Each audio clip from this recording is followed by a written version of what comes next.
Greeno Industries has been machining the outer frame for electric motors.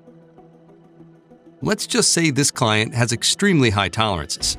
That makes this a challenging job. There is also a high volume, and the price point is a challenge to hit. Greeno is using our extremely flexible Mazak Palatech machine, which is an integrated multi-machine system that includes an automatic tool changer. This automated system enables Greeno to complete repetitive tasks without a continuous machine operator.